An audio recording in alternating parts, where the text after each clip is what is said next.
Bienvenido, Javier. Welcome back. ¿Cómo estás? Gracias, bien a gusto, bien suave. No, qué chingón. Porque además estoy a punto de, estoy celebrando mi cumpleaños, ¿no? Sí, no, pues felicidades. O sea, mañana es mi cumpleaños, pero pues, yo lo celebro pues todo el mes de agosto. Fíjate que me gustaría, yo cumplo años desgraciadamente, no sé si desgraciadamente o afortunadamente cumplo años el 1 de enero. Entonces es como el peor día para andar celebrando. Entonces ni puedo celebrar un mes antes ni un mes después porque o todo el mundo anda jodido de feria y no tienen así como que el espíritu de andar celebrando. Yo celebro un día y... Conozco casos, fíjate, de personas que, por ejemplo, cumplen años en Nochebuena, ¿no? El 24 Ándale. O el 25 de diciembre. Tengo una sobrina que cumple el 24. El 31 también, por ejemplo, el 31 de diciembre. De diciembre. Sí. No, yo estoy igual de jodido ahí. Te iba a decir, estuve escuchando ayer el episodio 129, que es el que tenemos que dar recomendación, que fue tu episodio en octubre del año pasado. 2022. 2022. Ya casi un año. Ya casi un año. Me quedé como, a ver, espérate, deja ver qué episodio era. 129, para los que van a escuchar este episodio, les recomendamos que escuchen primero el 129, que es pues la primera parte de tu trayectoria y lo que hayas estado haciendo en el pasado. Súper, 129, no se lo pierdan. De hecho, nos quedamos con algo pendiente, ¿qué has empezado a hacer con tu música? Porque quedamos así como que, hey, voy a practicar más de música, ¿y qué onda con eso? Pues ha sido todo una aventura. Uh-huh. y creo, por ejemplo, pues he utilizado pues las herramientas que tengo a la mano. Digo, estoy viendo tu computadora porque veo que estás utilizando, creo que Audacity. Sí. Y entonces, curiosamente, ese es el programa que he estado utilizando yo también para trabajar con... Está bien friendly. Sí, está muy padre, está muy bien. Y además es gratuito. O sea, exacto. también, entonces, ese es un plus. Sí, pues he estado tratando he estado investigando incluso muchas cosas sobre, pues no sé, sobre la inteligencia artificial aplicada a la música. Ese tema lo vamos a tocar al ratito. Sí, y la verdad está padre. Y hay muchas herramientas ahora en internet que pueden resultar valiosas, que puedes utilizar de manera gratuita. Y eso está muy padre, ¿no? Es una parte muy padre. Por ejemplo, ya ahora centrándome en la parte de la música o lo que estamos, pues es que yo ahora la idea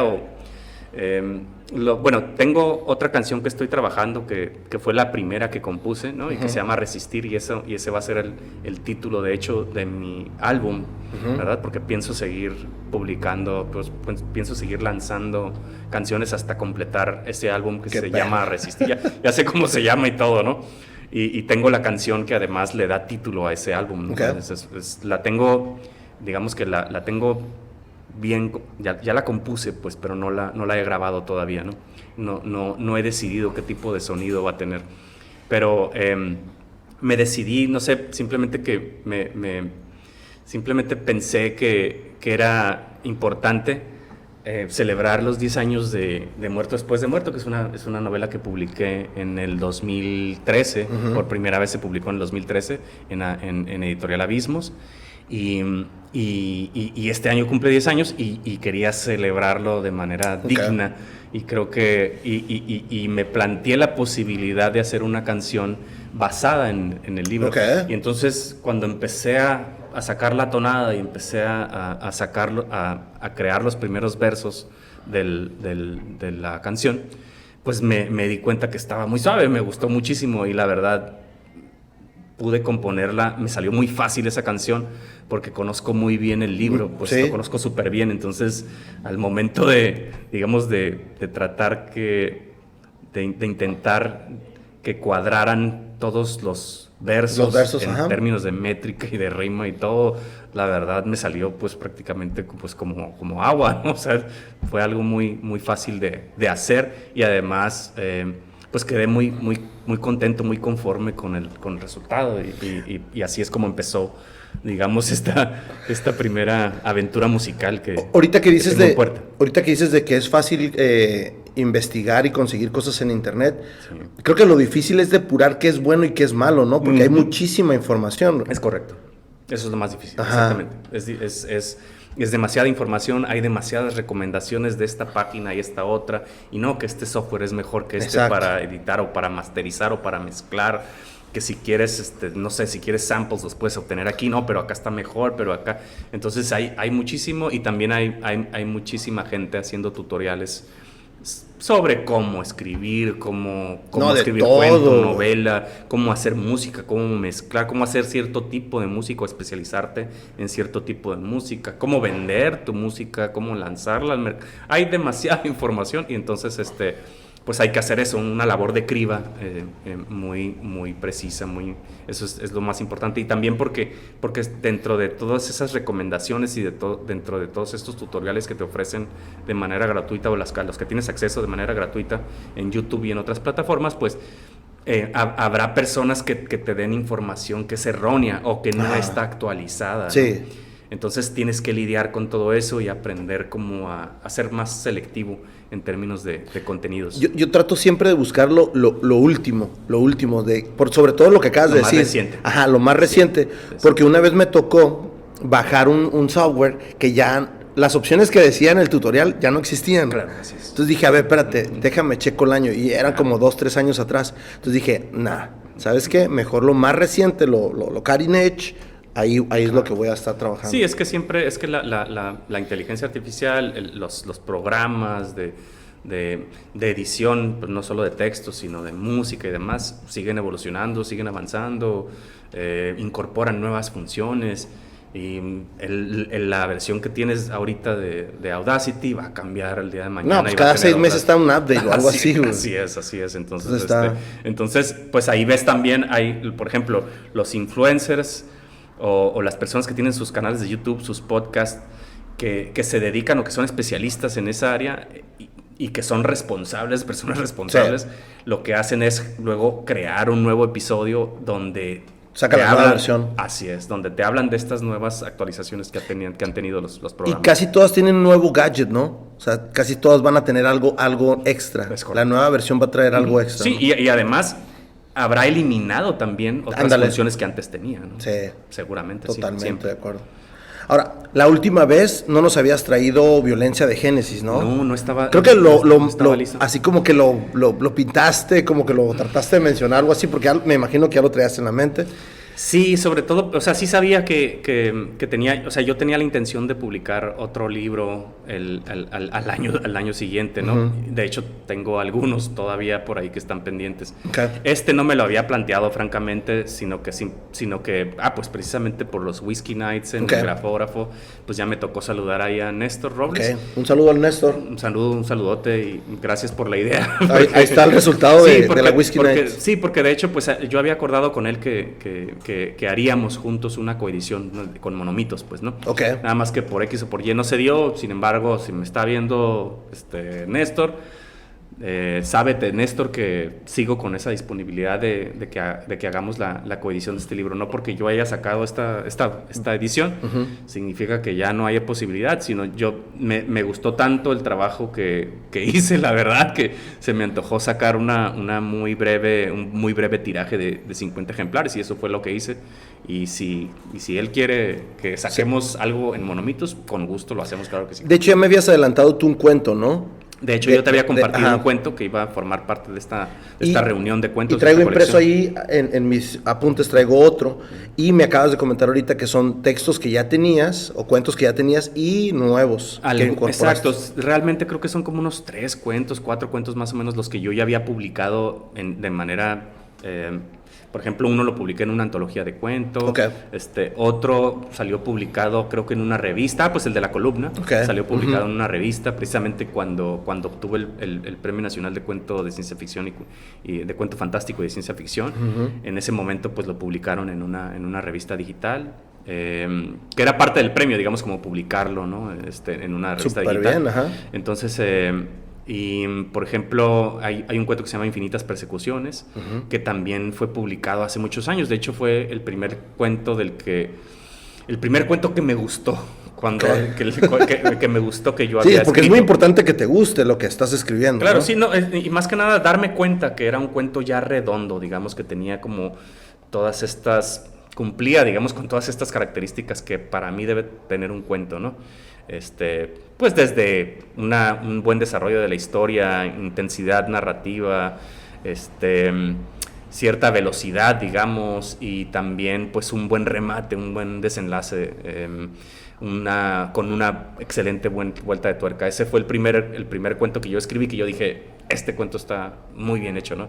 Y entonces, te digo, es el caso de 2 o 3 cuentos por ahí que ya fueron publicados previamente, hace muchos años, hace muchos años fueron publicados, y que en esta colección de cuentos pues ya combino con nuevos cuentos, sobre todo con el que da título a esta colección, que se llama Violencia de Génesis. El primer cuento se titula así. Uh-huh.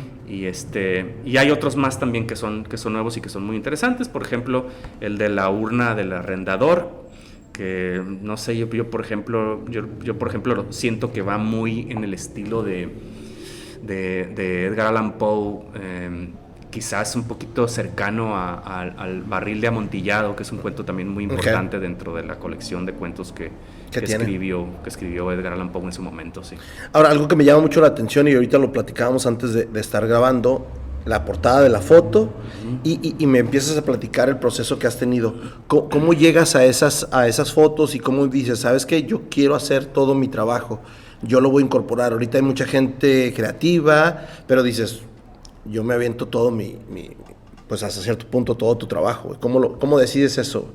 Sí, o sea que la verdad es que más que decidirlo fue algo que se fue dando a lo largo de mi vida. Siempre he sido un poquito como multidisciplinario, un poco multidisciplinario, o muy multidisciplinario. Viéndolo bien así. Y la verdad no es algo que yo me haya planteado, yo quiero ser un artista multidisciplinario y quiero poder hacer videoclips y hacer fotografía y escribir y hacer música. Nunca me lo planteé así, sino que simplemente se fueron dando las cosas en aquella Tijuana joven en la que alguna vez viví.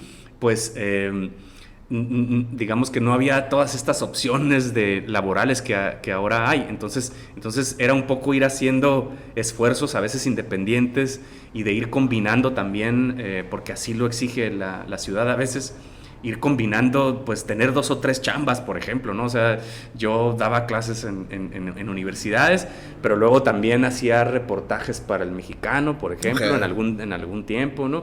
Y cuando me invitaban y pues había que, o sea, pues digamos que digamos cuando eres un maestro por asignatura, pues nunca ha sido bien pagado eso. Sí, uno nunca sabe si va a tener asignaturas el próximo trimestre o semestre, dependiendo de la universidad donde des clases.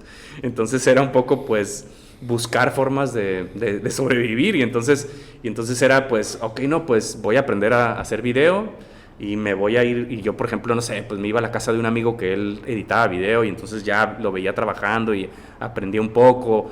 Y luego también, pues mi papá en algún momento se dedicó a grabar bodas y 15 años y a tomar fotos, sobre todo de bodas y 15 años. O sea, familiar ya estabas. Sí, o sea, me empecé a familiarizar y me empecé a profesionalizar de alguna manera, pues echando a perder, ¿verdad? O sea, en la práctica. Sí. Y así es como he ido avanzando en términos de esta multidisciplina, digamos, o estos diversos intereses artísticos que poco a poco he ido puliendo, y hasta hace poco apenas siento que digamos que los tengo pues más o menos dominados ya, ¿no? Uh-huh. Pues ya, digamos, hay cierta destreza o cierta habilidad desarrollada precisamente por la práctica. ¿Qué opinión recibes tanto del contenido como de la portada? Porque al final de cuentas mucha gente nos dejamos ir por la portada y decimos, wow, o sea, si se ve interesante la portada, quiere decir que el contenido debe de estar igual que impactante, por ejemplo, ¿no? Uh-huh. ¿Qué opinión recibes? ¿Recibes algún feedback de alguien, no sé? Pues mira, por ejemplo, uh-huh. Te puedo decir que por ejemplo, no sé si Manuel Noctis, por ejemplo. Ajá, sí lo ubico. Pues bueno, yo le hice llegar el cuento y le dije que me interesaba publicar en su revista digital, ¿no? Y entonces, Nómadas, por ejemplo, ¿no? En Nómadas, uh-huh. Exactamente. Entonces, pues, por ejemplo, de él, pues, ¿qué te puedo decir? Pues yo recibo felicitaciones, ¿no? Por ejemplo, una de las cosas que a mí me gustó, y tengo una amiga que además fue mi jefa de trabajo, ¿no? Y ella fue una de las primeras lectoras de este libro. Y entonces una de las cosas que me dijo, por ejemplo, sobre el cuento de Violencia de Génesis me dijo, sí es un cuento fuerte, o sea, es decir, impacta porque es un poco crudo, digamos, y un poco explícito a veces en ciertos momentos, ¿no? Y una de las cosas que me dijo es, la verdad, no me pareció predecible para nada, me dice, ¿no? No sabía yo o sea, nunca vi no te qué es lo que iba a pasar nunca me imaginé que ese iba a ser el final. Y la verdad, para mí eso es un halago, porque yo trato precisamente de hacer eso, que lo que yo escriba no se parezca a otros cuentos, ¿no? Y que se desligue de esos cuentos, y sobre todo que tú como lector no sepas en qué va a terminar y no sepas hacia dónde van los personajes. Lo que prefiero es que el lector se sorprenda, pues, ¿no? Por las decisiones que toman los personajes, basados, por supuesto, no solo en su background cultural, en su ideario. Día a día, ajá. Sino que, es decir, que tomen ciertas decisiones que no esperemos, pero que sean coherentes, digamos, con todo el universo que estoy planteando, ¿no? Que resulte, que cause extrañamiento, ¿no? Y creo que, sin duda, esa es la intención de esta portada, ¿no? También que cause extrañamiento. Creo que no hay muchas portadas como esta, definitivamente. O sea, si tú vas y te metes a la Gandhi, no vas a encontrar una portada así jamás. Y yo tuve la oportunidad de hacer una serie de fotografías cuando viví en la Ciudad de México hace ya varios años, como en el 2011 más o menos. Okay. Creo que terminé de trabajar esta serie de fotografías, y yo la verdad no sabía que esto era una de mis obsesiones, ¿no? Yo lo desconocía. Ya ahorita estoy un poquito más consciente por el tipo de textos que he estado sacando, pero okay. Por ejemplo, yo no sabía que una de mis obsesiones era los temas de la violencia y la sexualidad, por ejemplo, okay. Juntos, ¿no? Entonces, toda esta serie de fotografías que hice, el tema era eso. O sea, lo que yo quise hacer era unas especies una especie de maqueta. Hice maquetas escultóricas. O sea, esta fotografía no está photoshopeada, no son imágenes que están copiadas y pegadas, sino que yo lo que hice fue generar ciertas esculturas en miniatura, y tomarles foto, iluminarlas con lámparas muy pequeñas, para que tuvieran todo este realce. De otra manera no hubiera sido posible, ¿no? Conseguir este esas efecto. Maquetas, la mayoría de la gente que hace creaciones así como lo que me estás planteando, las guarda y luego las expone, o me ha tocado ver, obviamente mi background es de arquitecto, uh-huh. y muchas veces hacen la maqueta y no se queda en la maqueta el proyecto, uh-huh. Y ya después lo hacen render o lo perciben, o muchas veces en la presentación de, no sé, una exhibición o algo, claro. Ponen ese tipo de maquetas. ¿Las tienes, las guardas? Para nada. O sea, eran esculturas, fueron esculturas efímeras, digamos, ajá. ¿No? Eran okay. Esculturas efímeras. Tienes el registro de las fotos. Claro, sí, por supuesto. Y si yo quisiera hacerlo de nuevo, no tendría ningún problema. Okay. O sea, porque ya conociste. Ya le invertí tiempo a eso. Creo que hasta las mejorarías, ¿no? Si dices... Estoy seguro de que quedarían mucho mejor, seguro. Sería un buen experimento. Seguro. Sí, pasado, ¿no? Sí. Pero sí, sin ningún problema podría hacer esas maquetitas y exhibirlas si me invitaran alguna vez a una exposición de artes visuales. Claro. Sabes sobre todo lo que dices de las luces, ¿no? Porque dependiendo de dónde las vayas poniendo, si las pones en un lugar vacío o ante una pared, te va a dar diferente efecto de la luz. Así es, depende de dónde rebotes la luz, exacto. Por ejemplo, ¿no? De qué tipo de rebote utilices. Javier, yo veo en tus redes que seguido estás posteando, por ejemplo, cuando presentas violencia de género, que vas y buscas, no sé, presentarte ante estudiantes, ante este tipo de universidades. Obviamente, a veces uno busca ese tipo de puertas, pero ¿cuál es realmente tu trasfondo? ¿Existe un trasfondo? O dices, ¿sabes qué? Yo es meramente que conozcan mi trabajo. Sí, pues por supuesto que mi intención es difundir mi trabajo, que conozcan mi trabajo, que se lean mis textos.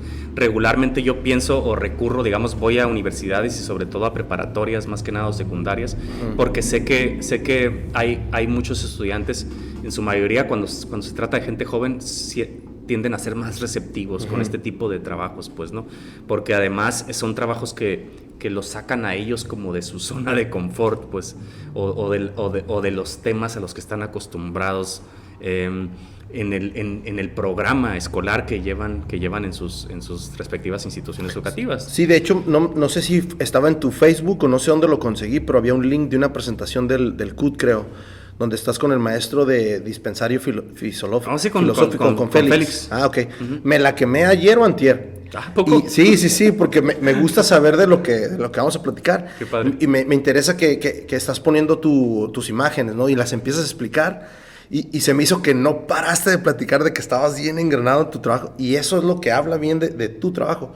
Tú lo conoces, güey. Claro. O sea, nadie más te va a decir, oye, ¿por qué hiciste esto? Y tú automáticamente tienes la respuesta ahí, güey. Claro, sí, porque por ejemplo, para escribir Génesis 3:16, pues sí hice una investigación, tuve muchísimas lecturas que me ayudaron a enriquecer la novela en muchos sentidos, desde la tecnología que abunda aquí, por ejemplo, está basada en muchos conceptos desarrollados por algunos científicos, ¿no? Y también, por ejemplo, ciertas ideas, digamos, feministas y que son ciertamente antimachistas, antimisóginas completamente, pues las extraje de algunas publicaciones académicas que llevaron a cabo pues ciertas profesoras, ciertas doctoras especializadas en este tipo de temas. Por ejemplo, la presencia de la misoginia en la literatura española. Por ejemplo, hay todo un compendio, un libro. ¿En serio? Que se dedica así a desglosar punto por punto la presencia de ideas misóginas en la literatura, y no solo en la literatura, sino en la filosofía, en la historia de la filosofía en general.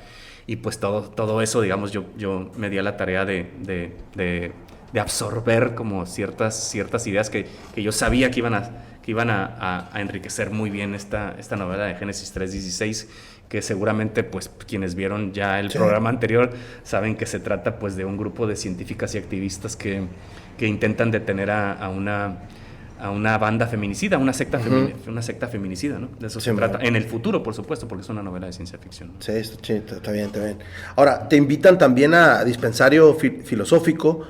Está cura ese programa, me gustaría invitar a Félix. De hecho, tengo un alumno Félix, que es... si nos estás viendo, cáile. Tengo un alumno que es alumno de él y ya casi nos conectamos, pero siempre o ando ocupado o no he podido encontrármelo, pero lo voy a empezar a... Sí, el trabajo que lleva a cabo Félix en ese sentido, ese esfuerzo, digamos, por difundir la historia de la filosofía e ideas filosóficas en general, que creo que son muy pertinentes incluso como para analizar nuestra actualidad, ¿no? Nuestro devenir. Y creo que es una materia o es una asignatura que nos la deben de enseñar desde la secundaria a saber quiénes somos, güey. Creo que sí. ¿No? Sí, sin duda. Sin duda es porque importante.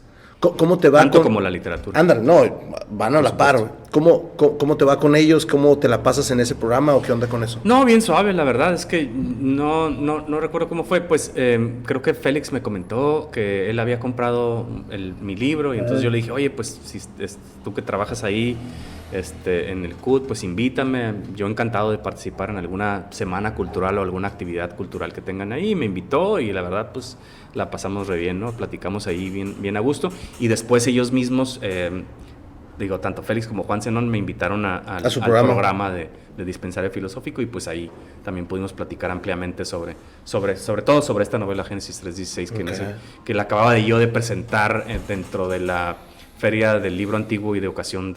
La que en ese entonces se hizo ahí en el Callejón del Travieso, ¿no? Así es, a mí me tocó que me programaran en el Mamut, en la cervecería Mamut, entonces pues estuvo bien suave porque pues ahí puedes estar comiendo bien a gusto, con cerveza y todo. Tu cervecita, y la pizza de ahí está muy rica, güey. Está muy buena, sí. Sí, la verdad que sí. La verdad que sí. Todo lo que hace ahí el Juanco está bien. Sí, la verdad está chido. Ahora, también te veo en el programa de Intersecciones de Mónica Morales, que también ya la tuve aquí, y ese me lo quedé ayer. Sí, ella me invitó, la verdad tuvo la amabilidad de invitarme. ¿Lo grabaste por teléfono? No fue por... órale, porque se oye como teléfono, dije, ¿qué onda? No recuerdo si fue Skype o Zoom, no recuerdo exactamente bien, o Meet de Google. ¿No? Qué chingón. No recuerdo por cuál de las 3 canales hay, porque luego ya usa uno todo, ¿no? Sí, pero muy suave, ¿no? Pues en realidad fue algo muy breve, pues son cápsulas, tú sabes que son breves, creo que más allá no duran más de 5 minutos, creo. No. Pero estuvo suave la experiencia. El programa ese dura por lo menos 25 minutos. Claro, sí, 25 minutos, pero la cápsula que tiene que ver con el invitado pues son nada más como unos 5 minutos, algo muy breve. Bueno, en aquel momento era así. Puede ser que a lo mejor ella ya haya cambiado el formato y a lo mejor no estoy enterado, pero al menos el episodio que me aventé fue de 25 minutos. curioso. Platican varias cosas de tu trayectoria, de cómo descubres la literatura y todo. A lo mejor no lo has escuchado, te lo voy a tener que mandar. Tal vez, fíjate, puede ser que a lo mejor puede ser que a lo mejor haya escuchado yo una versión breve. Ajá, yo creo que sí. Y no escuché la versión completa, pero sí. Te digo, a mí me gusta, la voy a buscar. A mí me gusta investigar para saber qué es lo que andas haciendo nuevo. Sí. No, y sabes qué curada que la mencionas porque, pues precisamente Mónica Morales Rocha y yo vamos a estar presentando mi libro en la Casa de la Cultura. Cáiganle el miércoles 30 de agosto a las 6 de la tarde, ¿sí? Y va a ser en el Teatro de la Casa de la Cultura, entrada gratuita, y además se va a poner muy bien porque tengo la intención, espero que las condiciones técnicas se den, pero tengo la intención de dar a conocer el videoclip de la canción que está basada en el libro de Muerto Después de Muerto, porque estamos celebrando los 10 años de Muerto Después de Muerto, entonces yo creo que con eso, además creo que vamos a tener invitados por ahí a un grupo de secundaria o 2 grupos de secundaria, me parece. ¿Celebran algo en específico el 30 de agosto o simplemente nada más? No, simplemente es una fecha que nos convenía en cuanto a la agenda de la Casa de la Cultura, que vimos ahí con Karina Valderrábano, que yo le planteé esa posibilidad y me dijo que sí. Y entonces vimos que esa era la fecha como más adecuada, ¿no? Para hacer esta presentación. Ahorita que mencionas de los lugares, ¿existen más lugares o crees que nos faltan más lugares a Tijuana para poder exponerlo, como por ejemplo tu trabajo? O que digas, a ver, nada más de este lado de la ciudad. Hoy anduve del lado este y digo, es otro Tijuana, cabrón. Entonces, o todo está saturado acá en esta parte de Tijuana Centro, güey. ¿O cómo lo ves? ¿Cómo lo percibes tú? A mí me parece que sí hacen falta más espacios culturales porque la ciudad está creciendo como un monstruo imparable y se está extendiendo muchísimo. Entonces yo creo que sí hacen falta definitivamente poner atención más en esas colonias que se consideran ahorita como periféricas, ¿no? de la Tijuana en la que vivimos actualmente. Pues está una Tijuana en constante crecimiento, de rostro cambiante, que constantemente está recibiendo a muchos migrantes. Entonces sí es súper necesario, creo yo, seguir pugnando, seguir empujando, ¿no? Para que se abran nuevos espacios culturales donde podamos presentar libros, tener pláticas, tener charlas, no necesariamente presentaciones de libros, sino simplemente, no sé, círculos de lectura. A veces faltan, de verdad faltan, porque, pues no sé, porque a lo mejor hay círculos de lectura para jóvenes, pero luego también hacen falta círculos de lectura para adultos mayores, a lo mejor, ¿me entiendes? Para distintas edades, porque es necesario, pues, ampliar para que haya para todos, pues, ¿no? Creo me imagino que sí. Necesario. Totalmente de acuerdo. Sí. Este podcast está patrocinado por Beer Transfer. Beer Transfer, te traemos las mejores cervezas de todo Estados Unidos a la palma de tu mano. Síguenos en nuestras redes sociales como Beer Transfer. Bien, vamos hablando, yo veo, me gusta, yo le llamo stalkear, no sé cómo se le llame, pero me gusta investigar de lo que andas haciendo y todo, bien, ¿no? Súper bien, y veo que posteaste una foto de Jorge Luis Borges. ¿Hay alguna referencia? A mí me gustan ciertos textos de él. ¿Tú qué onda? ¿Lo tomas a veces como una referencia? ¿Es una referencia para ti en tus lecturas o en tu escritura? ¿O qué onda? Pues sí, definitivamente es un escritor que creo que me parece que influyó en muchísimos autores, ¿no? A nivel internacional, no solo en México o en Argentina, sino en general, ¿no? Entonces sí, siempre ha sido y siempre va a ser de referencia, ¿no? una referencia enorme, ¿no? Es un gran escritor. Hay personas que consideran que, por ejemplo, no es buen poeta, pero a mí, la verdad, sí me gusta su poesía, me parece muy interesante.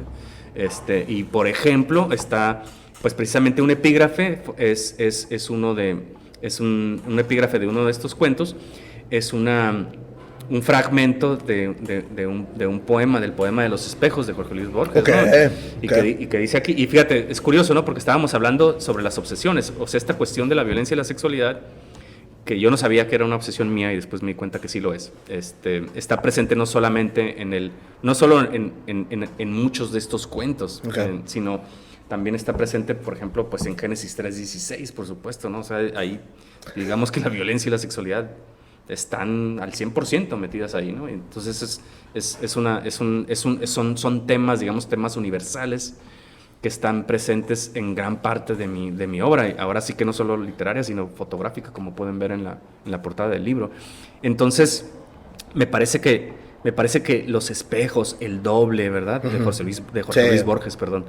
El doble y los espejos son también, digamos, un concepto importante dentro de mis textos, ¿no? Porque, por ejemplo, aquí Jorge Luis Borges dice, en este fragmento, dice: infinitos los veo, elementales, ejecutores de un antiguo pacto, multiplicar el mundo como el acto generativo, insomnes y fatales, ¿no? Si nos metemos a analizar nada más ese fragmento, es riquísimo, pues digamos, en interpretaciones, en ideas, en conceptos. Y tiene mucho que ver con este cuento que se llama Infinitas Persecuciones, que yo lo escribí cuando yo tenía 22 años y lo publiqué. No, lo escribí cuando yo tenía 21 años y lo publiqué y gané un concurso de cuento que lanzó el Secut en ese tiempo, en esas fechas. Lanzó un concurso de cuento para jóvenes y yo participé con y gané el primer lugar con Infinitas Persecuciones. Entonces es un cuento importante para mí porque pues es como mi arranque, digamos, o como mis primeros pasos, forma parte de mis primeros pasos literarios. Y entonces se llama Infinitas Persecuciones, que tiene que ver con este epígrafe de Jorge Luis Borges, donde dice infinitos los veo. Infinitas Persecuciones a mí se me ocurrió a partir de una obra de teatro que me tocó ver en el Secut. Yo acababa de ver una obra en el Secut y era una obra donde había un personaje que, digamos que tenía unos ciertos episodios de paranoia, ¿no? Padecía ciertos episodios de paranoia. Entonces, cuando yo salí extasiado de alguna manera, como, digamos, muy estimulado, inspirado por la obra de teatro que acababa de ver. Y entonces yo iba en un vehículo con unos amigos, ¿no? En ese tiempo era bien visto fumar. Entonces, yo iba, ya ahorita ya no lo es. Ya ahorita, este güey está fumando. Sí, exactamente. Que se haga para un lado. Pero bueno, el caso es de que yo iba con estos amigos en un vehículo y yo no iba manejando, yo iba en la parte trasera del vehículo. Y entonces yo me di cuenta que enfrente de nosotros iba un vehículo idéntico, igualito al de nosotros. Y con la misma cantidad de personas, ¿me entiendes? Como eran coincidencia acá.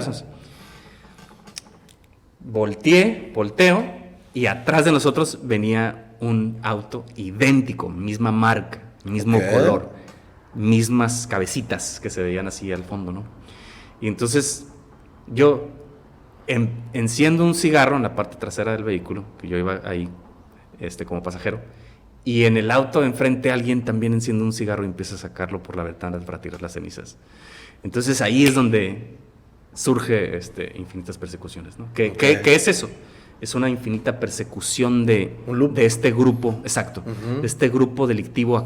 Es un grupo de 4 personas que acaban de cometer un crimen, acaban de asesinar a alguien. Y hay un personaje que fue el que disparó y que tiene cargos de conciencia, tiene remordimientos, pues. Entonces esta persona piensa que lo van siguiendo. Wow, güey, qué curada. Y también al mismo tiempo ve que lo mismo está ocurriendo enfrente de él, ¿no? O sea, es decir, que se están siguiendo a sí mismos esos vehículos, ¿no? Que el de en medio va siguiendo y entonces hay el personaje empieza a pensar, bueno, ¿qué tal si seguimos al de enfrente para ver a dónde nos lleva, pues, ¿no? Para ver si así salimos de este problema, ¿no? Entonces ahí es donde empieza este cuento que puede considerarse, digamos, un cuento fantástico o también puede considerarse un cuento de orden psicológico, pues, ¿no? De thriller o de suspenso psicológico. Así es como nace. Y como decía, ¿no?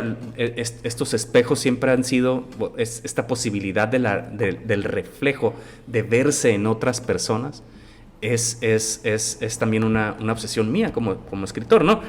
Y de hecho es muy curioso que por ejemplo, aquí está el epígrafe de Jorge Luis Borges en este cuento que se llama Infinitas Persecuciones, y también hay un epígrafe de Javier Villaurrutia en este otro cuento que curiosamente habla de manera similar sobre el mismo concepto, ¿no? Y el cuento se llama Anselmo, y entonces el epígrafe de Javier Villaurrutia, escucha esto, dice: correr hacia la estatua. Es el nocturno en que nada se oye, por cierto, que es uno de los poemas más reconocidos, digamos, o más socorridos, más populares de Javier Villaurrutia, ¿no? Dice: correr hacia la estatua y encontrar solo el grito, querer tocar el grito y solo hallar el eco, querer asir el eco y encontrar solo el muro, y correr hacia el muro y tocar un espejo, ¿no? Entonces de eso se trata también la literatura, lo que yo escribo y lo que muchos autores y artistas visuales hacen es presentar un espejo ante la realidad. O sea, este es un espejo de la realidad en la que vivimos, ¿no? Eso es lo que estamos diciendo algunos artistas, no todos, ¿verdad? Pero cada quien tiene diferentes conceptos. Algunos artistas, escritores, hacemos eso, ¿no? Este es el espejo de la realidad que estamos viviendo ahora. Y eso es justamente lo que pasa con el cuento que abre esta colección. Violencia de Génesis es un espejo de lo que vivimos en este país y probablemente de lo que se vive en otros países. Que tienen, digamos, como culturas y políticas similares, ¿no? Lo mismo Génesis 3:16, un espejo de cierta realidad y cierto particular tema de nuestro país. Lo mismo ocurre también con Muerto después de muerto, ¿no? Es un espejo que muestra la complejidad de el crimen organizado en México y cómo se le intenta supuestamente combatir, ¿no? Sí. Entonces eso es un poco como para contestar tu pregunta en relación a lo borgiano, ¿no? Por supuesto que siempre va a estar presente no solo en mis textos, sino en los textos de muchos otros colegas, porque simplemente es, digamos que a mí me parece que Jorge Luis Borges llevó el cuento, digamos que modernizó el cuento de muchas maneras, pues, ¿no? Es un escritor que aportó mucho y que definió, digamos, un estilo de escritura en donde no solo cabe lo fantástico, sino también esta intertextualidad tan rica, ¿no? Tan rica que nos presenta, porque es un hombre con mucha erudición y además de intertextualidad, digamos, cierta, digamos, o comprobable. También está la intertextualidad inventada, ¿verdad? Los textos que él mismo inventa o teorías que él mismo inventa para enriquecer y para darle más coherencia al universo literario que nos está presentando. Sí, definitivamente sí. Ahora, también vi que estuviste en una presentación de inteligencia artificial con Pepe Rojo y Carla Rojas en aspectos y transformaciones en el mundo editorial. Lo presentó, hubo una cierta etapa de conferencias o de presentaciones ahí en el Grafógrafo, ¿o esta nada más fue en particular? No, sí, de hecho hubo otras. Me parece que, por ejemplo, recuerdo que en una de ellas, por ejemplo, la dio Daniel Salinas Basabe. Ajá, sí, cierto. Estuvo ahí. Luego estuvo Fran Illich, ¿no? También en otra, creo. Me parece que sí, también. Me parece que sí. Entonces sí fue una serie de charlas en torno a la inteligencia artificial, relacionándola, pues, vinculándola, pues, con el mundo editorial. Y lo que te puedo decir es que, pues, sigo pensando lo mismo que expuse en esa charla, que de alguna manera esa inteligencia artificial ya está presente en la literatura desde hace mucho tiempo. Es decir, los escritores, no todos, por supuesto, pero sí la gran mayoría de escritores ya están programados para generar cierto tipo de literatura, que es la literatura que para las editoriales transnacionales supuestamente es la que vende, pues, ¿no? Entonces es una serie de... Ya te entendí. Entonces yo así lo relaciono, pues, ¿no? La literatura ya comercial, literatura popular, y no estoy en contra de eso, sino me parece que está bien. Yo estoy buscando otro tipo de lector, pero me parece que, pues, están en todo su derecho esos escritores de hacer ese tipo de literatura, que básicamente es repetir esquemas, y por eso digo que está vinculada, o sea, que digamos que la inteligencia artificial no va a venir a afectar, sino en todo caso a reforzar lo que ya existe, que es la repetición de formulitas para sacar libros. Y básicamente, ¿por qué? Porque pues al chat GPT o a cualquier otra inteligencia artificial que vaya a salir más adelante, porque el chat GPT ahí no termina. Es el principio, nada más. Es el principio, es la punta del iceberg, digamos, o sea, es como la punta de lanza, ¿no? Para otras inteligencias artificiales que van a surgir. Y entonces lo que van a hacer es lo mismo que ya hacen estos escritores. Las inteligencias artificiales les vas a dar, ciertos escritores, digamos, van a tener la necesidad de decirles, mira, quiero que me escribas un libro como este, y le van a zorrajar una novela romántica que les guste, o una novela de vampiros que les guste, o una novela sobre hombres lobos que les guste, o una novela sobre superación personal que les guste, y entonces el chat GPT les va a dar eso con otros, les va a dar algo muy similar, digamos, pero con otros nombres de personajes. Simplemente unos sinónimos o algo así, ¿no? algo muy similar, ¿no? Yo por ejemplo, ¿Ya has jugado con la inteligencia artificial? Sí, por supuesto. De hecho, eso fue lo que yo dije en la presentación. Dije, hay que darle chance a la inteligencia artificial de que se defienda, ¿no? Entonces, ¿te sorprendiste o no te sorprendiste? ¿O cuál fue tu experiencia con...? Sí me sorprendí en el sentido de que escribe mucho mejor que muchos autores que conozco. pero básicamente, ¿sabes por qué? Porque lo digo, o sea, no en tono de burla, sino porque hay, y digo, habemos, porque yo también cometí, digamos, yo también caí en mis momentos juveniles en eso, ¿no? En publicar textos de los que no estás seguro si están bien. ¿Por qué lo hacía o por qué lo hace a veces uno? Pues porque está ahí el amigo, el compita que te está pidiendo, ándale, dame un texto para mi revista, ándale, que voy a sacar el siguiente número y eso, y no te lo pagan además, ¿no? Entonces terminas haciendo así como por amistad, por amistades y eso, terminas publicando cosas que no quieres publicar. Y también están las otras personas que publican cosas que pues simplemente no están bien hechas, pues, ¿no? Que no tienen ninguna presión, pero tienen la presión de sí mismos por querer publicar, esta ansiedad por publicar, y entonces terminan publicando cosas de las que después se arrepienten, ¿no? Entonces, en ese sentido está suave el ChatGPT, porque les va a ayudar a muchos incluso a corregir. Yo conozco personas de verdad que por ejemplo son muy creativas y que dices, órale, estas ideas que estás planteando en tu cuento están padres, ¿no? O estas ideas que estás planteando en tu novela son muy buenas, ¿no?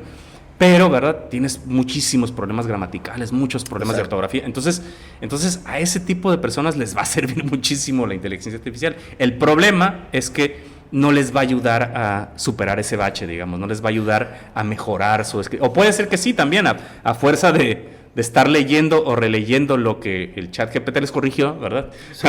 Puede ser que a lo mejor les permita o les ayude a corregir. Está por verse, van a surgir fenómenos muy interesantes, ¿no? Exacto, y yo lo que hice fue pedirle al ChatGPT que me hiciera un poema con ciertos, que incluyera, digamos, una visión como juvenil sobre el amor en los tiempos de Internet, y que mencionara las palabras algoritmo, ciertas palabras, digamos, que son ¿ya las traías tú, ajá? Así es, porque yo de hecho hice un poema que tiene que ver con eso, y entonces por eso mismo adrede se lo pedí, dije, para ver qué tan cercano al mío resulta. Eso es lo que quería yo hacer. ¿Y qué saber pues muy juvenil, o sea, es decir, un poco inocentón, pero bien escrito, eso sí. Y yo creo que, por ejemplo, para los que va a sonar muy sangrón, ¿verdad? Pero para los que ya tenemos cierta experiencia y sabemos cómo construir, cómo hacer un poema, pues sí lo que podemos hacer es, por ejemplo, agarrar eso y transformarlo, mejorarlo. Es como, digamos, como una materia, como si te dieran así una plastilina. Sí, la moldeas, la vas moldeando. Exacto, puede ser. Pero la verdad, francamente, digo, por ejemplo, yo no tengo necesidad de eso, ¿no? Sí. No, y la verdad... solamente hiciste el ejercicio para... Claro, sí, para ver qué me decía la inteligencia artificial acerca de mi labor literaria, ¿no? O sea, para tener una especie así como de espejo, ¿no? Una comparación. Y entonces pues eso, básicamente mi conclusión es esa, que el ChatGPT lo único que va a hacer es ayudar a otros escritores a reproducir la misma literatura con el mismo tipo de fórmulas y el mismo tipo de personajes, aunque con nombres distintos, y va a continuar como esto que tanto le gusta a ciertas editoriales transnacionales, porque no hay que decir todas, ¿eh? Pero esto que les gusta a ciertas editoriales transnacionales, que es no arriesgar, no presentar nada nuevo. Exacto. Porque esto ya lo había visto así. Porque esto ya te funciona. Ajá. Y entonces, ¿para qué lo vas a cambiar? Si ya te funciona, ¿para qué lo vas a cambiar? No, mejor apostar a lo seguro, para que los mismos lectores feo, ¿no? sigan viniendo con nosotros, ¿no? Exacto, es algo feo, es la robotización de la literatura, ¿no? Pero pienso que habrá resistencia. O sea, yo siento que, es decir, no van a dejar de existir los escritores como uno o como ciertos colegas que yo admiro y que sé que están ahí trabajando y arriesgándolo todo. Sí. Al escribir una novela o a escribir pues lo puedes tomar de dos formas, ¿no? O te motivas o dices, claro, voy a caer en mi zona de confort, ¿no? Porque muchos de los escritores, ¿sabes qué? Este libro es la continuación de esto y esta es la continuación de esto. Y hacen un círculo de todas sus obras. pero hay diferentes escritores de los cuales dicen, no, o sea, es que yo ya quiero modificar, totalmente no se parece mi libro al anterior o uno después. Claro. O sea, pero lo puedes ver de dos formas, ¿no? Sí, por supuesto. Fíjate que es un tema que a mí me interesa muchísimo porque, por ejemplo, en términos de digamos, hablando de originalidad, ¿no? Porque, digo, todos escribimos, hacemos música, pintamos, hacemos esculturas, basándonos en la historia del arte, pues, digamos, no empiezas a hacer nada. De la nada. Exacto. Entonces, por ejemplo, sí estoy muy consciente, digamos, pues, quienes estudiamos literatura, por ejemplo, yo estudié literatura, yo estoy súper consciente de las estructuras, de las formas y de las estructuras que ya no van a cambiar, no sé, de cómo escribir un cuento, de las estructuras, sobre todo en términos estructurales de una novela. Hay estructuras que podemos asimilar, por ejemplo, quienes van empezando, los jóvenes que van empezando a escribir, pues digamos que se valen de esas estructuras que se pueden considerar como fórmulas, ¿verdad? O sea, son simplemente como patrones que te sirven para escribir, para desarrollar una historia. O sea, y no hay ningún problema con eso. Nada más que el problema es que como insisten demasiado en que ya todo está hecho, sí, para mí es peligroso. A mí me parece un poco irresponsable, ¿verdad? Me parece un poquito irresponsable promover esa idea en los talleres. Sí, definitivamente. Porque entonces... cortas un poco, ¿no? Para empezar, es falso, porque... Es falso porque la realidad es tan cambiante que de manera muy regular, ya sobre todo en estas últimas décadas, nos ha estado presentando cosas muy nuevas, ¿no? Por ejemplo, es cierto, ¿no? Probablemente no vayan a cambiar los pecados capitales, siempre van a estar presentes en todos los problemas humanos que presenten nuestros personajes humanos. Sí.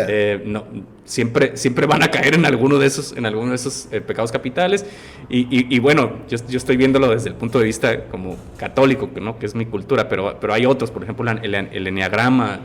Para el eneagrama, por ejemplo, existe otro tipo de pecados, ¿no? Creo que son 9, me parece, o 16, no recuerdo exactamente cuántos, ¿no? Pero lo que sí hay es que hay nuevas situaciones que nos exigen tomar decisiones o reaccionar de cierta manera inédita, pues. O sea, hay situaciones inéditas que se están presentando en la actualidad, sí, que no son posibles.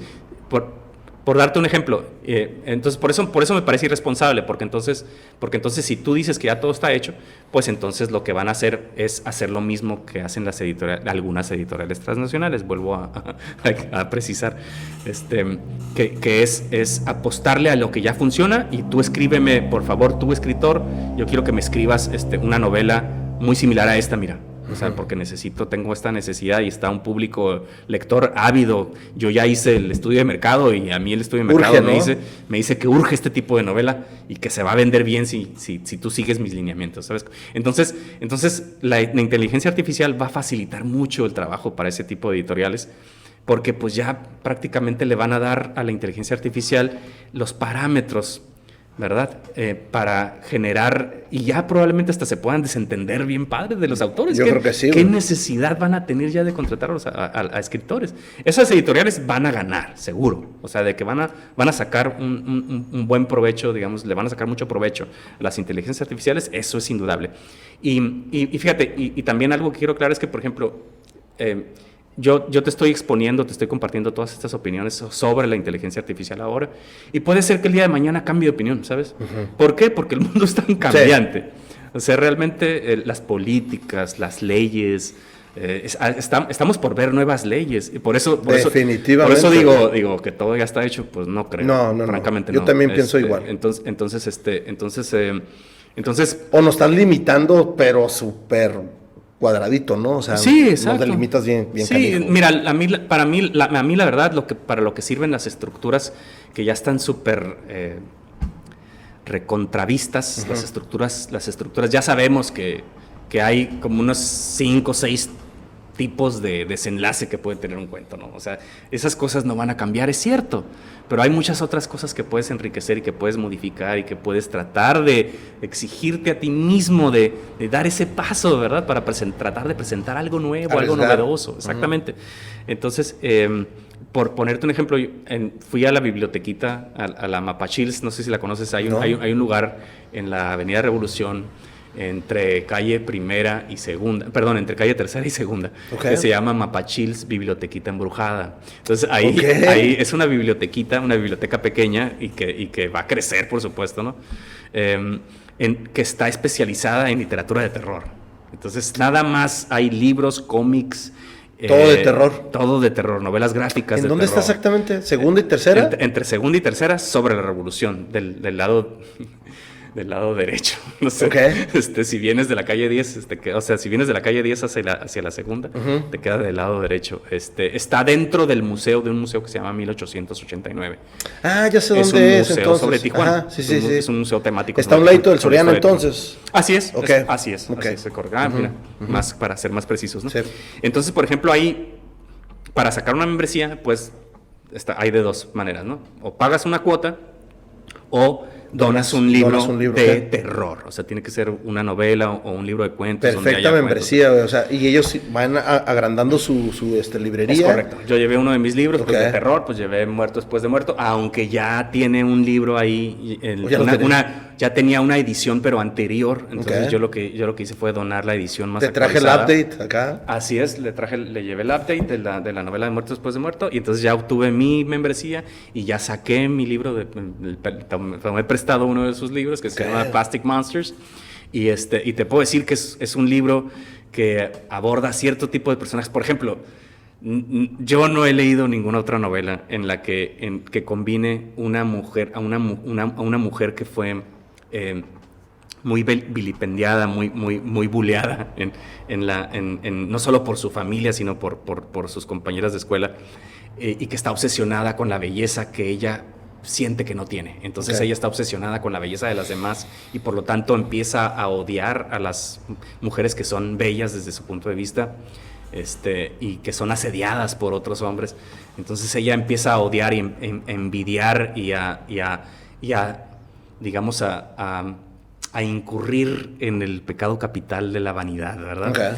Entonces ella precisamente hace el esfuerzo, es tanto, digamos, tanta su necesidad de verse mejor, que termina, como no tiene dinero, además es una persona de clase trabajadora, no tiene mucha lana, y entonces termina buscando a un cirujano estético, un cirujano plástico, que cometió crímenes y que acaba de salir de la cárcel, y que por tanto es muy probable que acepte su dinero para que le hagan modificaciones alteraciones a su cuerpo. Exactamente. Entonces imagínate, juntas a esos dos, y además es una mujer que precisamente por este trastorno, por este odio que se va ensanchando dentro de ella, empieza a cometer crímenes, y los crímenes están dirigidos a mujeres que son bellas, ¿no?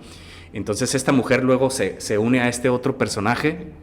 Entonces imagínate lo explosivo que puede ser una novela donde juntas a estos dos personajes, ¿no? Un cirujano que además abusó de sus pacientes mientras estaban anestesiadas, mientras estaban dormidas, y que hizo muchas otras cosas como dejar marcas como si fuera su firma, digamos, en los cuerpos de muchas mujeres, incluso líquido seminal, para no decir de manera directa semen, en algunas incisiones, o dentro de algunas de las incisiones que hizo este personaje, ¿no?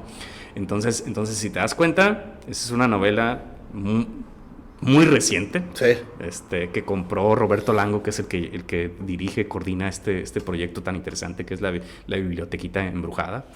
Y eso nada más es así una pequeña probadita de algo que puede ser verdaderamente novedoso. Yo no he leído nada como eso. Y yo tampoco he leído nada como el cuento de violencia de Génesis. No lo he leído, francamente, en otra parte, ¿no? ¿De qué se trata? ¿En qué me basé? ¿Dónde está la realidad ¿Cómo manejo yo el espejo frente a la realidad nacional, frente a la realidad de nuestro país? Pues básicamente nace de indignación. Está conectado, si te fijas, con Génesis 3:16, y ahí están las obsesiones, ¿verdad? Las obsesiones del escritor. Génesis 3:16 y violencia de Génesis, ¿no? Simplemente de este hecho, una mujer, me parece que, en un hospital de cierto estado de nuestro país, tuvo un aborto espontáneo, ¿no? Tuvo un accidente y perdió al bebé. Entonces, al doctor que la atendió, cuando ella perdió al bebé, le pareció a él sintió, se imaginó que ella lo había hecho adrede, que ella se había hecho algo a sí misma para abortar, ¿no? Okay. Para abortar de manera ilegal, ¿verdad? Entonces, ya esa sola sospecha que se le siembra al doctor, con esa sola sospecha, él va y denuncia a la mujer, ¿no? Y la detienen. ¿Por qué? Porque una autoridad, hombre, doctor, pues una persona, un profesionista, ¿verdad? Está sospechando que esta mujer se autoprovocó el aborto, y ya por ese solo hecho, ella va a la cárcel, ¿no?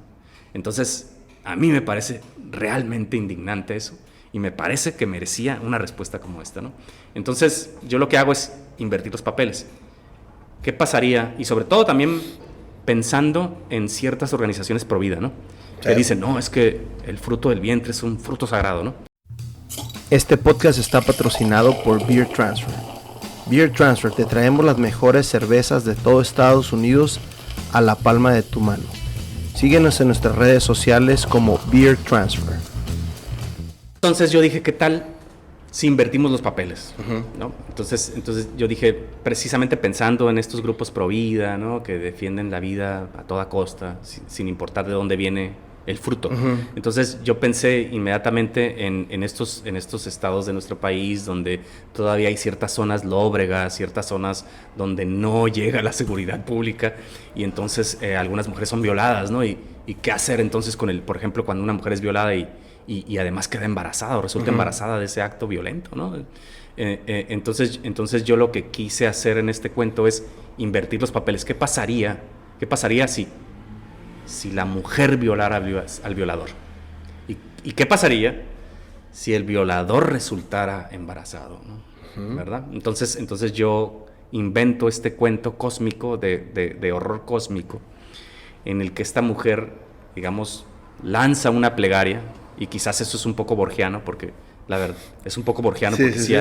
Lanza una plegaria y entonces el cielo le devuelve una imagen triangular, ¿no? Una imagen triangular.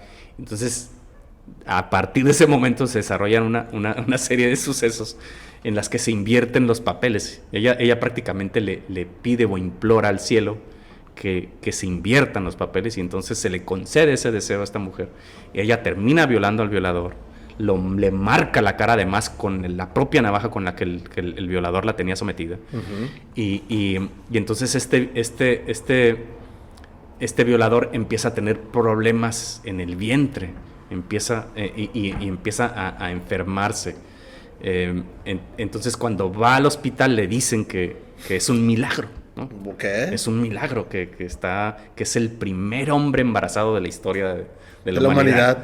Así es. Entonces es un poco fuerte el cuento, sobre todo en la primera parte, porque es la parte, digamos, más violenta, me parece, del cuento. Pero a mí lo que me interesaba era contar la historia de qué pasaba después de eso, ¿no? O sea, es decir, yo nada... No, y hacer ese Twitch que dices, ¿no? Así es. Entonces yo nunca he leído nada así, por ejemplo, donde se inviertan los papeles de esa forma, y trato de hacer ese tipo de cosas yo con mis personajes. Es decir, trato de ponerlos en situaciones donde regularmente no estarían, pues, o al menos ese tipo de personaje no estaría presente ahí, ¿no? Y si se llaman, y por ejemplo, y si el personaje se llama Siquén, no es gratuito, pues, o sea, es decir, hay una razón específica, es decir, todo está perfectamente calculado, todo está perfectamente organizado, y Siquén es un personaje de la Biblia, y si quieren ahondar, yo los invito a que investiguen quién es Siquén, quién es ese cabrón del Siquén.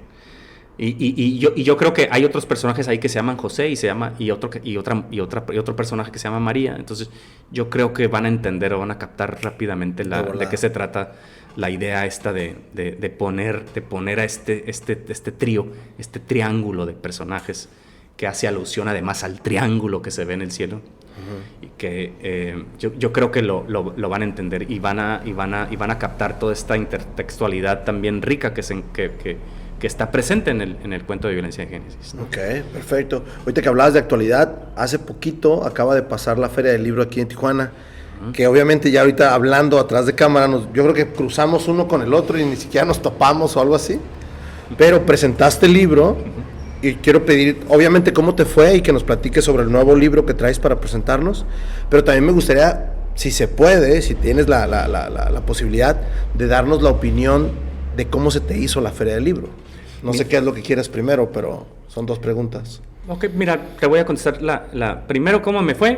Muy bien, la verdad, o sea, súper bien. Yo, la verdad, por cómo estaba organizada la Feria del Libro, tenía actividades simultáneas. Entonces era muy difícil que tú pudieras llenar el espacio donde ibas a presentar, llenarlo de gente, me refiero, ¿no? Sí. O tener una asistencia bastante concurrida.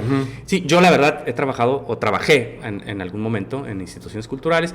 Sé que es complicado organizar ese tipo de eventos. Así es, y sé que es complicado muchas veces por el horario, por los días, que tú puedas reunir un grupo nutrido que vaya como asistente, que asista pues a la presentación de tu libro.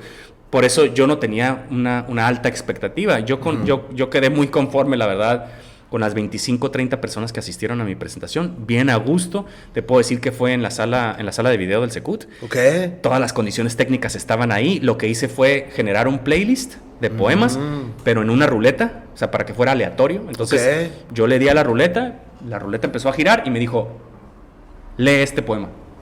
¿Qué fregón hiciste entonces? Y así fue como íbamos comentando. Pues ahí me acompañó también otro escritor, un amigo muy querido, ¿no? Que es Luis Gastelo. Okay. Y es decir, el poema que elegía la ruleta aleatoria, ese lo comentábamos, es decir, yo lo leía y entonces ya hacíamos comentarios en torno eso está muy fregón, usaste inteligencia artificial ahí, güey. Es correcto, y la verdad es que también te digo, como... No, le diste un cambio, o sea, yo no había visto algo así, güey.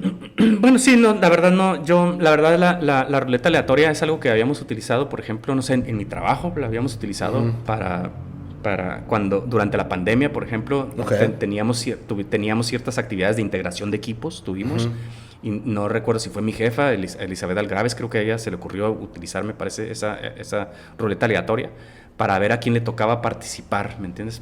Sí, porque a veces te topas con que, yo no quiero, o... Sí, en una actividad, en una dinámica, sí, ¿no? Sobre todo. Entonces, se me dije, ¿por qué no utilizar esa herramienta para presentar el libro, para hacer la presentación más interesante, digamos, más atractiva? Ahora, ¿este libro hace cuánto que lo acabas de sacar o cuánto tiempo tienes dándole a publicidad? Pues salí, me parece que más o menos en mayo me llegaron los primeros ejemplares, tanto del porvenir incesante de la peripecia en el imprevisible mundo de los hechos. Ya sé que parece un trabalenguas, pero no es gratuito. Es decir, el título tiene una razón de ser. Y me gusta mucho, la verdad, aunque esté largo y aunque yo sé que muchos lectores no se lo van a memorizar, pero con que se memoricen el porvenir incesante. Nada más así con esas tres palabras, el porvenir incesante, con eso me doy por bien servido. Y yo siento que me fue muy bien, tuve muy buenos comentarios, incluso por ahí subí un comentario que me hizo la presentadora, por ahí compartí el video, ¿no? Y una de las cosas que me gustó mucho fue que dice, yo salgo enamorada de su escritura, me dice. Pusiste nada más el clip, ¿no? Sí, exactamente, nada más. Sí, ya sé de qué estás hablando. Nada más esa parte, porque me gustó, la verdad, que no dijera me gustan tus poemas o su narrativa en general, sino dijo su escritura, y eso me parece global. Que es un halago muy padre, ¿no? Y una buena recomendación, creo yo, para el resto, para los lectores también, ¿no? Ahora, acá también tienes unas fotos, estas sí ya están editadas. Acá, por ejemplo, sí, bueno, yo sé, mira, por ejemplo, la portada, la verdad, yo vi esta imagen, yo la vi y la compré. O sea, yo la compré, me costó, no me acuerdo si me costó $400 o algo así, pero la compré porque me parecía que no había otra imagen que explicara o que pudiera funcionar como una metáfora de lo que del libro, pues, ¿no? Me parecía que estaba excelente. Y además, esta foto que parece photoshopeada, yo sé que a lo mejor no la van a alcanzar a ver, pero igual yo te voy a pasar. Sí, si no, yo la bajo. Espero ahora sí en este episodio poder usar Qué padre. Sí. La pantalla, sí, la pantalla verde. Entonces, esta foto ya sé que parece photoshopeada, ¿verdad? Parece que puse a un tiburón enseguida de mí, pero resulta que no. Resulta que me la tomé in situ en una marisquería de playas. Que no recuerdo el nombre, francamente, pero es una marisquería que está más o menos como, no sé qué será, como unas 5 o 7 cuadras del parque. ¿No es la que está enfrente de la Estrella del Mar? Sí, esa es, exactamente. Es Fish Mart. Ok. Pues ahí mero, ahí tienen un mural donde tienen este tiburón. Ahí me tomé la selfie. Ahí me tomé la selfie. Y yo no sé. Llegas en el momento correcto sin saber que yo después de varios años la iba a poder utilizar de manera muy justificada, ¿verdad? Por el contenido y por la portada, ¿no? El que no sabía, pues, que algún día la iba a utilizar como imagen de contraportada de uno de mis libros. Ahora, yo nunca he comprado una imagen. ¿Cómo decides comprar la imagen? ¿La compras antes del título o antes del libro? ¿O la compras porque te gustó? No, totalmente después del libro. Es decir, yo cuando yo terminé el libro y cuando yo sabía que tenía que publicarlo, que tenía la necesidad de publicarlo, de darlo a conocer, de compartirlo. Obviamente ya tenías algo diferente para la portada y viste esto y lo reemplazó, ¿o no? Nunca tuve algo diferente. Nunca. O sea, es decir, yo lo que hice fue buscar algo, una imagen, digamos, que hablara de las complejidades, o que de alguna manera metafórica, que hablara de las dificultades, de las complejidades del mundo virtual, del mundo de las redes sociales, de las prácticas, porque sobre todo durante la pandemia, este es un libro que yo escribí durante la pandemia, y lo escribí, la verdad, basándome en lo que como yo estaba encerrado en casa. La mayoría de nosotros estábamos encerrados. Sí, pero solo, sobre todo solo, o sea, yo estaba solo, sí tenía una pareja, pero no vivía conmigo, o sea, éramos novios, entonces, yo pasé mucho tiempo solo ahí encerrado, y entre otras cosas, pues me dediqué a explorar el mundo de la música que le gusta a los jóvenes, y también los memes más populares entre los jóvenes también, los memes de aquella época, de ese momento. Entonces yo te puedo decir que muchas cosas que pasaron, por ejemplo, que a mí me resultaron muy interesantes y que a veces están y que a veces los incluí, pues, a modo de versos. A veces creé versos, hice versos que reflejan, digamos, esas historias, esas situaciones, esos memes, esos incidentes, por ejemplo, de todas estas personas que se tomaron selfies durante esa época, porque todo el mundo fue a la naturaleza, recurrió a la naturaleza o a visitar lugares que no estuvieran muy concurridos, y entonces se tomaban selfies en los riscos, en lo alto de una montaña, en la cima de una montaña, en la cima de un edificio, y entonces caían, ¿no? O sea, se accidentaban, algunos murieron. Hubo en esa época, por ejemplo, hubo un caso muy sonado de un chico, un joven que quiso parar un balazo con un libro, por ejemplo. Murió lamentablemente. Y todo eso está presente. Por ejemplo, en esa época, me parece, si no estoy mal, o cerca de esa época, hubo un sismo en la Ciudad de México. Algunos escritores de clase alta, clase media alta, lo que hicieron fue tomarle fotos a las montañas de libros que se generaron a raíz del sismógrafo, del sismo, perdón. Y me pareció, pues, un poco irresponsable o poco honroso para los difuntos o para las personas que murieron en ese. Sí, sobre todo si hubo pérdidas, ¿no? Entonces está presente eso, pero también está presente la música de ese tiempo, de esa temporada. De alguna manera también bebo un poco de ahí para enriquecer estos poemas. Y, por ejemplo, para darle una idea así muy básica, a nuestros espectadores, te puedo leer, por ejemplo, esta parte que mucha gente yo recurro, sobre todo, pues, a cuestiones personales. En este poemario yo me río mucho de mí mismo, o sea, porque creo que es importante para poder ser irónico, y creo que para merecer la oportunidad de burlarse de otros también, creo que tienes que burlarte de ti mismo para poder reírte, para poder reírte de los demás y con todo derecho, me parece. Es decir, porque finalmente somos personas, todos somos personas que emitimos juicios, que nos formamos ideas con respecto a otras personas, y así sucesivamente, y aunque no imitamos una opinión, siempre tenemos una opinión de lo que vemos, de lo que leemos, de lo que escuchamos, de las declaraciones que hacen los políticos. En fin, siempre tenemos un juicio, aunque no tengamos un lugar desde donde emitir. O aunque no lo opinemos, pero sí lo haces. Claro, y quienes lo hacen también muy seguido son las personas que tienen redes sociales, ¿no? Y a veces... Pues es que es tan fácil ya ahorita. Pues. Exacto, todo el mundo emite una opinión y por esa misma opinión se meten en problemas, o no se meten en problemas, a lo mejor simplemente se hacen virales y obtienen más seguidores, etcétera. Toda esa complejidad de las redes sociales y de la pandemia está aquí presente, ¿no? Entonces, y también son autorreferenciales algunos poemas, no todos, ¿no? Combinados con ciertas situaciones, a veces irónicas, a veces burlándome de ciertas situaciones, a veces lamentando ciertas situaciones y a veces criticando también ciertas situaciones, como por ejemplo esa superficialidad o esa irresponsabilidad de después del sismo y durante esa tragedia, ¿verdad?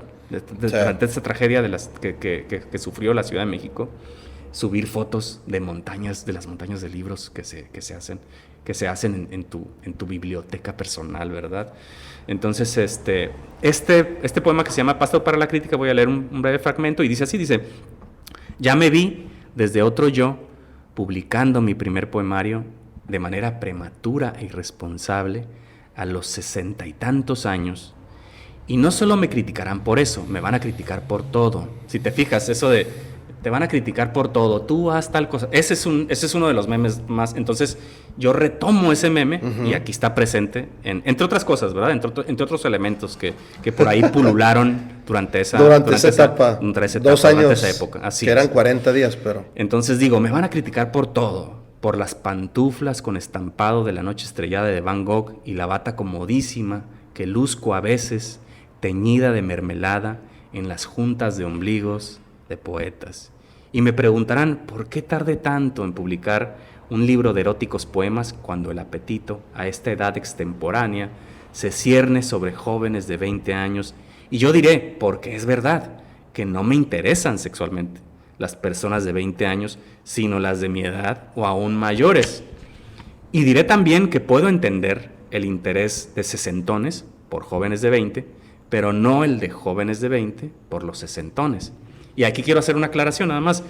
Eso, por ejemplo, si te fijas, ahí está como si fuera una cita, está en cursiva, precisamente porque yo modifiqué una declaración que hizo un actor, digamos, durante ese tiempo, ¿no? Entonces él se expresaba, pero con respecto a los cincuentones, y yo la verdad me pareció como muy bajo la edad, entonces yo le modifiqué y le puse sesentones para que... 10 años más, nomás para que... Exacto, nomás para que amarre bien, ¿no?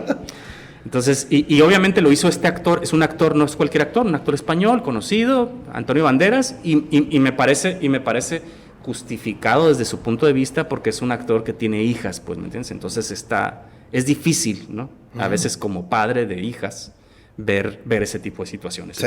Entonces lo entiendo perfectamente, aunque no necesariamente esté de acuerdo con su declaración, ¿cierto? Claro. Pero sí entiendo su situación, y entiendo incluso, te lo digo porque tengo amigos que tienen hijas y que se molestan pues cuando ven a unos buitres de 50, 60, de una edad, pues digamos ya adultos, fijarse en sus hijas adolescentes, ¿no? Claro. No se vale, pues, ¿no?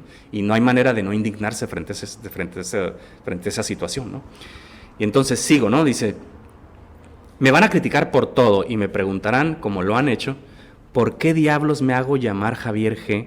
Y yo responderé que es porque proveo al lector el punto G de la literatura mexicana, o quizás me decante por algo más perenne y diga, porque escuchar a los hombres G es tan válido como escuchar a Karol G y a Xavier G.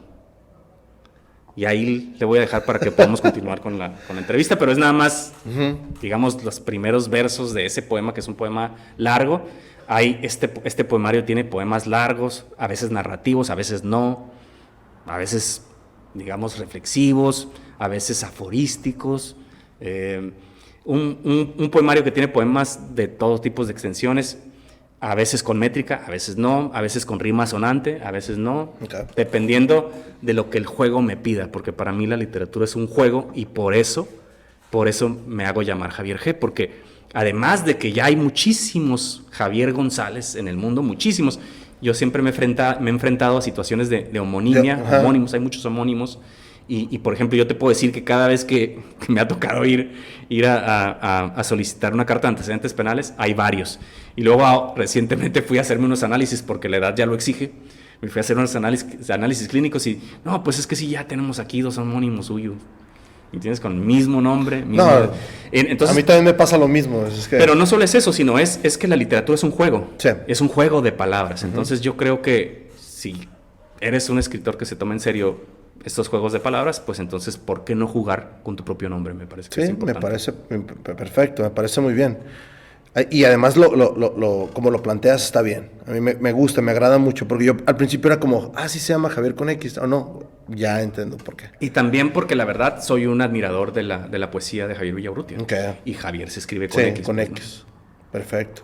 Platícame, ¿qué te pareció la Feria del Libro de Tijuana, ahora ya como afuera de tu presentación? A grandes rasgos a mí me parece que estuvo bastante bien, considerando que creo que no sé si las personas que lo organizan en esta ocasión, me parece que no sé si es de las primeras veces que organizan algo así, porque mucha gente pensó que el Centro Cultural Tijuana era completamente el organizador, me parece que no fue así. No, fue los libreros. Entonces, pues me parece interesante. Me imagino que hubo combinación, ¿no? Me imagino que hubo ciertas combinaciones, porque como dices, hubo muchos participantes, hubo presentaciones que se entrelazaban, entonces también a mucha gente no les gustó, a otras sí les gustó. Claro, no, sí, o sea, y es difícil. A mí me parece que todos los eventos de ese tipo, te lo digo por experiencia, tienen sus errores, o sea, es que no puedes darle gusto a todo mundo para empezar, ¿no? Pero sí entiendo la postura de varios escritores de decir, no, es que estuvo mal esto, finalmente son visiones críticas, ¿verdad? Y todos como escritores tenemos visiones muy críticas. Y yo me puedo agarrar mencionándote varias cosas que no estuvieron bien. Por ejemplo, no sé, a mí me tocó ir a la presentación del libro, de un libro de cuentos de Luis Gastelum, y por ejemplo, pues nada más tenían un micrófono, ¿no? Cuando se necesitaban 2 porque iban a hacer una lectura dramatizada, por ejemplo, okay. ¿no? Entonces ahí sí es importante porque para los diálogos pues necesitas 2 micrófonos de ley, ¿no? Y son cuestiones técnicas que pues se salieron de las manos probablemente. Yo te lo digo porque no porque los haya entrevistado ni nada, sino porque pues yo he organizado muchos de esos eventos, y a veces si no cuentas con suficientes, si tienes 3, 4 actividades simultáneas, no es posible que tengas disponibles todos los micrófonos, así de fácil, ¿no? Entonces es coordinación nada más. Es una cosa. Entonces en cada evento cultural, en cada feria del libro, siempre va a haber errorcitos que se nos van a ir, y más si vamos empezando con la organización, ¿no? No, digamos, no le doy la razón a uno ni a otro. Me parece que la feria del libro, como cualquier otra feria del libro, tuvo sus aciertos. Tiene áreas de mejora, seguro, como cualquier otro proyecto, y sobre todo más cuando van empezando los organizadores a meterse en ese rollo. Yo la verdad agradezco que haya Feria del Libro. Sí, en otros años no hubo. Y me parece que es importante tener este tipo de eventos para poder acercar los libros, y sobre todo pues cuando se trata de un esfuerzo independiente, es importante que a nosotros, los autores independientes, que no contamos con todo ese aparato de difusión y de promoción de nuestros libros, pues nos cedan ese tipo de espacios, la verdad. Yo lo sigo agradeciendo, y estoy segurísimo que mucha gente lo agradeció, porque independientemente de las cosas que se puedan mejorar, hubo mucha gente que salió muy contenta, la verdad. O sea, yo veía gente en los pasillos comprando libros y demás, contenta. Vi a muchos libreros sonriendo. O sea, es decir, quiere decir que se vendieron libros. Libros, y digamos, no solo los libreros que ya conocemos, ¿no? Por ejemplo, de libros usados o de librerías que están ahí en el pasillo del Pasaje Rodríguez. Por ejemplo, yo vi a Babel, y vi de lejos, la verdad no tuve chance de saludarlo porque iba rapidísimo a mi presentación, pero vi a Pedro, por ejemplo, de Babel ahí, yo lo vi feliz, se veía contento, ¿no? La verdad. Entonces, y me parece que también Miguel, por ejemplo, de libros, Jazz y Café, me parece que se llama andaba. Entonces yo también lo vi contento, ¿no? Entonces, Y esa apertura, pues apertura, yo lo que veo es a veces no tanto que vendas, pero sí abres apertura, tienes más conocimiento y hay gente que ya sabe, mira, ahorita a lo mejor no traje tanto presupuesto, pero me voy a dar una vuelta, no sé, en 2 semanas o algo así, no sé. Necesitaría estar yo ahí, participar y saber decirte, hey, ¿sabes qué? Si me fue bien, no me fue bien, a lo mejor sí me conviene seguir invirtiendo este tipo de espacios o de plano no lo haces, ¿no? Claro, no, yo pienso que sí estaría bien. Es que mira, por ejemplo, es que imagínate el esfuerzo, y yo entiendo que hayan hecho esta actividad con actividades simultáneas. O sea, yo me esperaba tener poca asistencia y la asistencia que yo me esperaba la tuve. Okay. ¿No? A pesar de todos estos esfuerzos, hice varios esfuerzos de difusión y demás, que creo que fueron bien recibidos, y yo vi personas ahí que gracias a esa difusión que yo hice, ahí estuvieron presentes, ¿me entiendes? Hubo personas, escritores que tuvieron que andar correteando las invitaciones, todo eso, hubo quejas de todo ese tipo, ¿no? Yo la verdad no me quejé, yo al contrario, le ves el lado bueno. No, lo que pasa es que yo sabía que este monstruo iba a estar difícil de organizar, entonces yo la verdad me preparé mentalmente para hacer mi propia publicidad. Yo hice a partir de las imágenes que la Feria del Libro fue subiendo al Facebook, yo agarré una, la photoshopeé, le modifiqué el texto y vámonos. Eso fue lo que hice. Y además me hice un video porque puedo y porque me gusta. Me hice un video promocional del libro que iba a presentar, con la fecha, el horario, el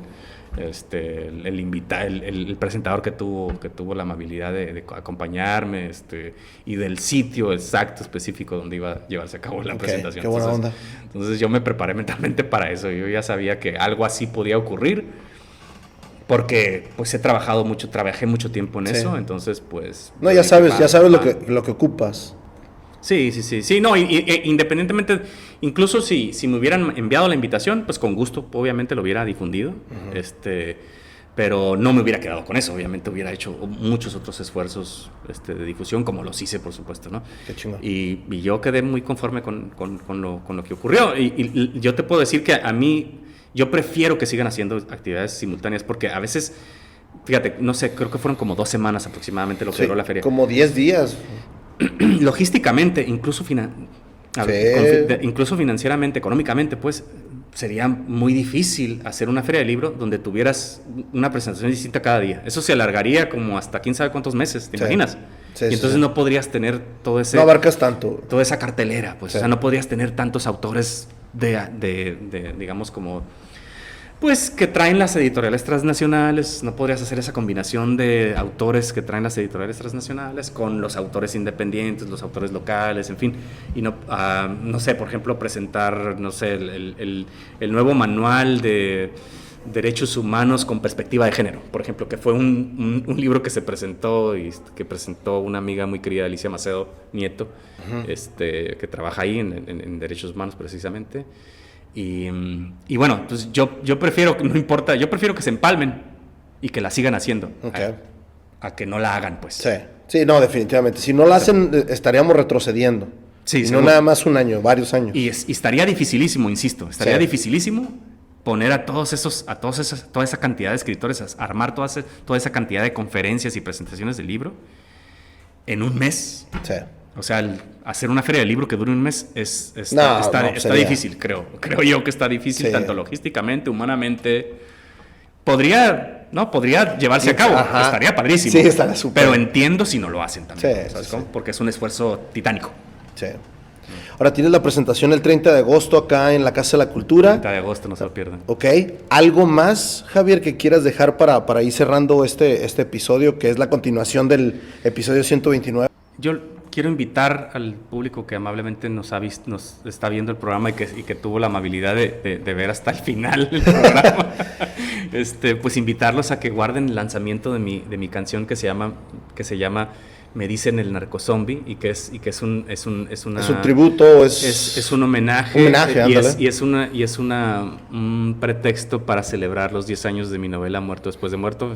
Hace 10 años se publicó por primera vez y este 2023 se cumplen 10 años de su publicación, y entonces por ese motivo hice esta canción que la verdad tenía un fin publicitario en un principio, pero la verdad siento que me quedó muy bien, me gusta mucho el resultado. Okay. Entonces quiero compartir ese resultado con ustedes. Me gustaría que me apoyaran guardando el link, guardando el lanzamiento. Tienen que acceder a ese link que es que les va a pedir que ingresen sus datos de Spotify, su usuario, su correo electrónico y su contraseña para poder guardar el lanzamiento de mi canción. ¿Para qué? Pues para hacerle ruido a mi canción. Es decir, para poder dar ustedes me ayudarían mucho para dar a conocer mi trabajo si guardan ese lanzamiento en sus respectivas plataformas de Spotify. Entonces la invitación es a eso, a que por favor ingresen a ese enlace que les va a dejar Francisco, y en los comentarios o en la descripción, como él lo decida, que lo guarden, y también una invitación a que adquieran mis libros. Mis libros saben ustedes que es un esfuerzo independiente. Yo hago todo el trabajo, no tengo una editorial transnacional que esté detrás de mí, que me esté apoyando. Yo hago todo el trabajo editorial, de diseño editorial y todo el trabajo creativo de mis libros, y están disponibles en distintos lugares para que puedan adquirirlos. Entre ellos pues está El Grafógrafo, por supuesto. Está un saludo para René. Un saludo a René, por supuesto. Están también presentes en Café Teoría, que está en la calle 8, en la calle 8. Casi esquina con Madero, me parece, o Negrete, casi esquina con Negrete. Negrete. Casi esquina con Negrete, también ahí están. Y están también a la venta, están disponibles en la librería Sor Juana, que está en Las Palmas. En Las Palmas. Y también están en la tienda del Secut, del Centro Cultural Tijuana. Entonces esos puntos. Y por supuesto, pues están disponibles en Amazon en sus versiones digital y o si no, que te contacten, ¿no? Claro, también pueden contactarme. Ahora sí que también si quieres compartir mis datos, ya están en los episodios. Perfecto. Pues ahí me pueden contactar, y con gusto nos podemos poner de acuerdo, y yo les puedo entregar el libro en algún punto intermedio. Y también, si pueden hacer el esfuerzo para ir el próximo miércoles 30 de agosto, aquí arribita donde está la Casa de la Cultura. Miércoles 30 de agosto, la presentación de Violencia de Génesis. Me acompaña la escritora Mónica Morales Rocha, que además acaba de publicar ella también un libro muy, muy padre, que es un libro, un poemario que se llama Glosa Peninsular. Okay. Espero poder escribir alguna reseña sobre ese libro, porque la verdad me gustó mucho. No se parece en nada a mi estilo de escritura poética, pero yo la verdad pues soy un lector ávido y multívoro, por decirlo de alguna manera, muy ecléctico en mis gustos, la verdad. A mí lo único que no puede faltar cuando se trata de un libro, sea maneje las formas que maneje, lo único que no puede faltar es la calidad literaria, y lo que les puedo asegurar es que Mónica tiene eso. Es decir, el libro de Mónica tiene mucha calidad literaria, y se lo recomiendo muchísimo, ¿no? Perfecto. No me acuerdo ahorita el número de episodio que tiene Mónica, pero yo ya lo vi, de hecho. Muy suave también. Perfecto. Muy padre. Pues, ¿nada más entonces? Sí, sería todo. Muchas gracias por invitarme, Francisco. Ya sabes, aquí cuando gusten, aquí están micrófonos abiertos, cámara abierta. Vámonos, wrap it up. Gracias. Feliz cumpleaños mañana. Gracias, mañana cumplo 50 años. Wrap it up.